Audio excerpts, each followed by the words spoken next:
A middle-aged woman sat on a bench near the entrance, hoping for some company to alleviate her loneliness. Suddenly, Linda, her neighbor, approached and Carol, delighted to see her, greeted her.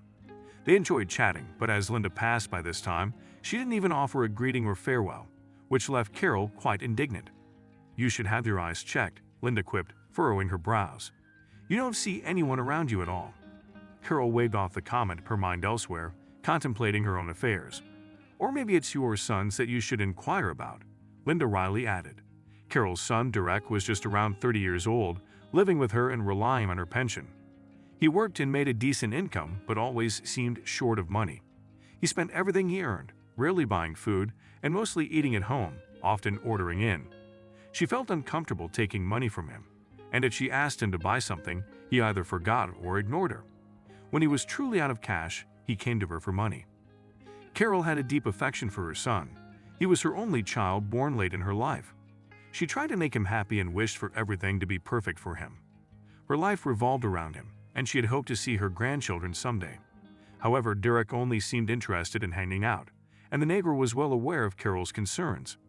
She knew that Carol was upset about Derek going out in whatever clothes he found and said, "You're almost 100 years old. You should be ashamed to go out like that."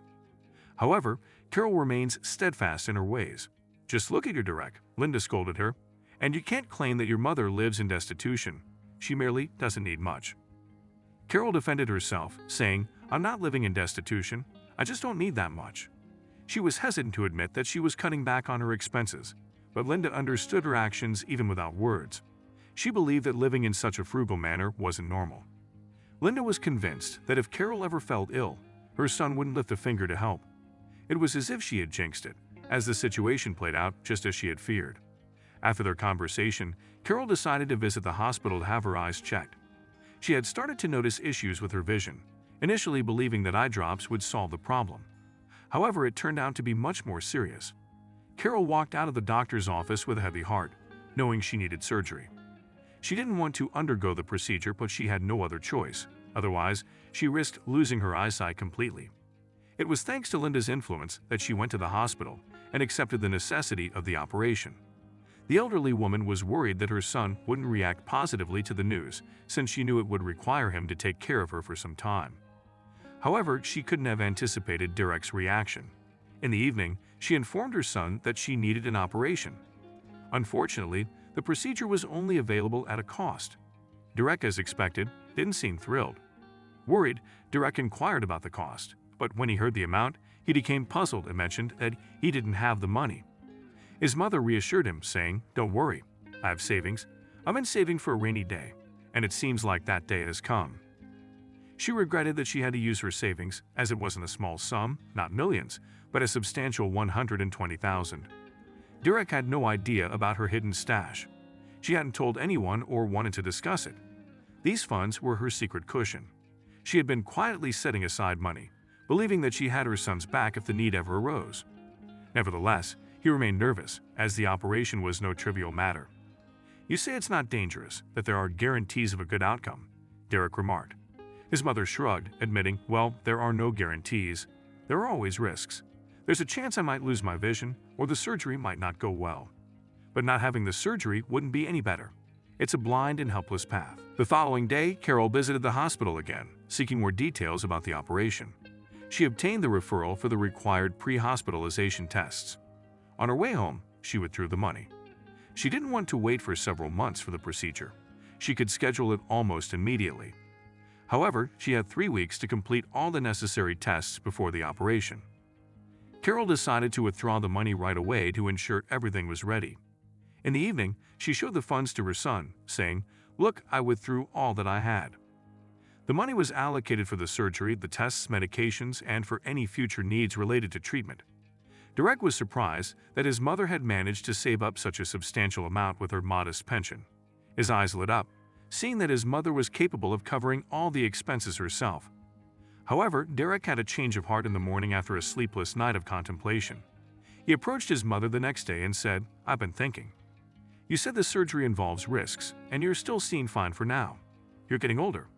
Why spend money on the operation? Let things be as they are." His mother looked at him, somewhat puzzled by his words.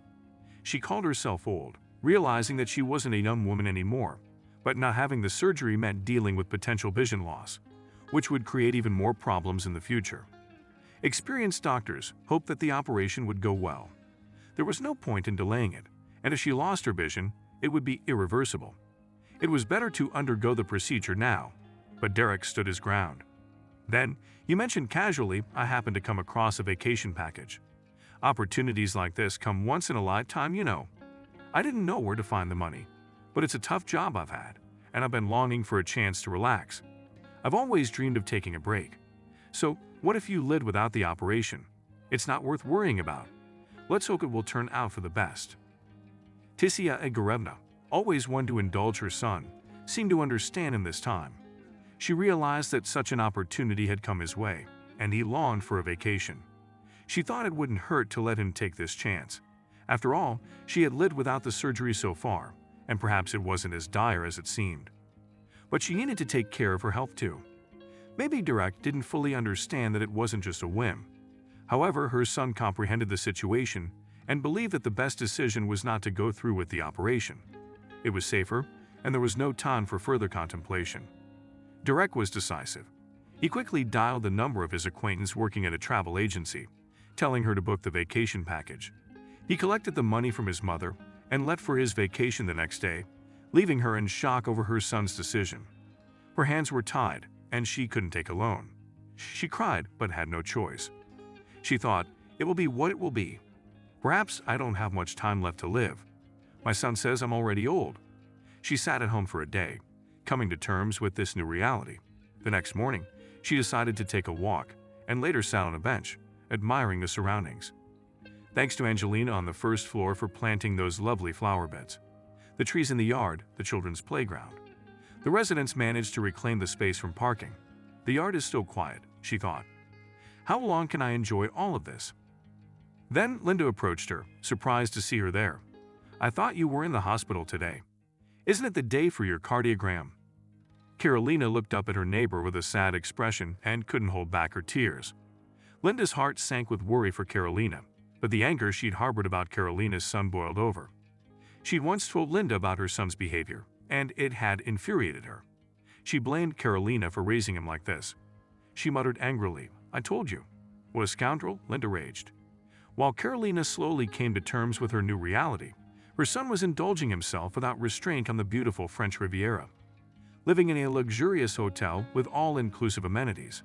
His nights were lively, his days were relaxed, and he was making the most of his vacation. He had a good night's sleep, and on one of those evenings of rest, the young man made his way to the bar.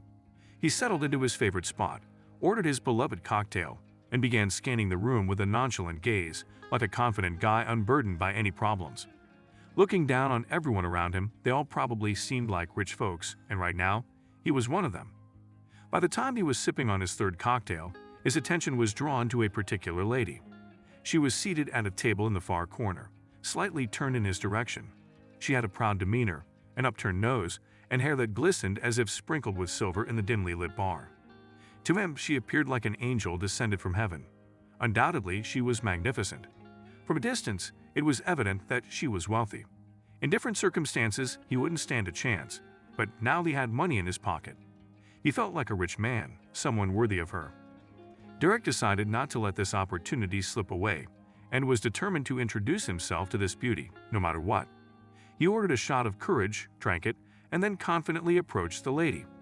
She looked at him indifferently from above, as if to say, "What do you want, kid?" Derek felt uneasy. He was flustered and blurted out the most foolish line a guy could use when trying to strike up a conversation with a girl. "You don't need a son-in-law, you need an admirer," he said. The lady opened her mouth in surprise, and then she burst into laughter, her teeth shining perfectly white. "You're quite the joker," she said with a pleasant but slightly rough voice. He never thought that after such a foolish remark, they would strike up a conversation. It turned out that getting acquainted was easier than he had expected. The conversation flowed naturally, touching upon the beauty of the local nature and nature in general, something Grace adored in any form. It was well past midnight when the lady began to yawn and mentioned how tired she was of the noise and loud music. She asked Derek if he wanted to continue their conversation in her room. Derek eagerly agreed, captivated by her beauty and curious to see more of her. confident that she had a lot to show. They made their way to her room, and Grace handed him a glass. She invited him to sit on the couch and immediately dimmed the lights. Derek listened to the sound of water running as she mentioned that she was going to take a shower. Derek, anticipating an exciting night to come, decided to explore the room while waiting for her to finish in the shower. The room was luxurious, and he couldn't help but wonder about Grace's occupation. Were her parents wealthy? She had avoided the topic, and he didn't want to push it. He didn't expect this fling to go beyond the bounds of a resort romance. As he strolled around the room, he noticed some documents on the nightstand. His hand was inexplicably drawn to them, and he couldn't resist taking a closer look. He listened to the running shower as he opened the passport. His face paled as he saw that it was indeed her passport, but the birth date indicated a mistake. He brought the document closer to his face, scrutinizing the date. Grace was a year younger than his mother. How could this be? Derek quickly put the passport back in its place, still unable to believe what he had seen. Soon, Grace emerged from the shower, wearing a silk shirt. Derek, with his mouth slightly agape, looked at her. She looked fantastic, and upon closer examination, he could tell that she was older but clearly took great care of herself. He chided himself for having such a warped perception, perhaps due to the dim lighting in the bar.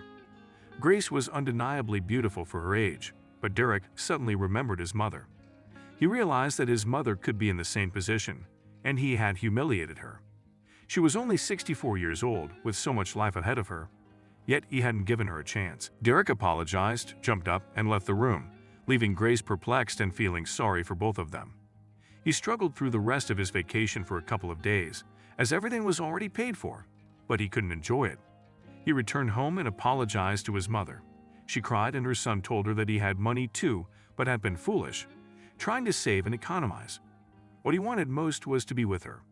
He gave his mother the money for the operation, accompanied her to various doctors, ensured she was placed in the hospital, and made sure the surgeon was reputable. As she recovered, he took care of her. The operation went well, and the woman was quickly discharged from the hospital.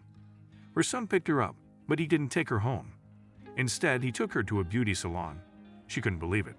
She thought it was all a dream and didn't understand what had happened to her son. Why had he changed so suddenly? Could it be that the vacation had a positive effect on him?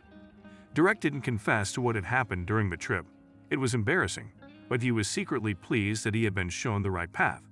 He couldn't bear the thought of not being there for his mother if something had happened to her. After the transformation that his mother underwent, Derek was almost moved to tears. She was no longer an old woman, but a beautiful woman who deserved to be happy. When the neighbors saw Carolina after the surgery, her jaw dropped, and she asked what kind of operation she had. Carolina proudly announced that her son had ensured that everything went well.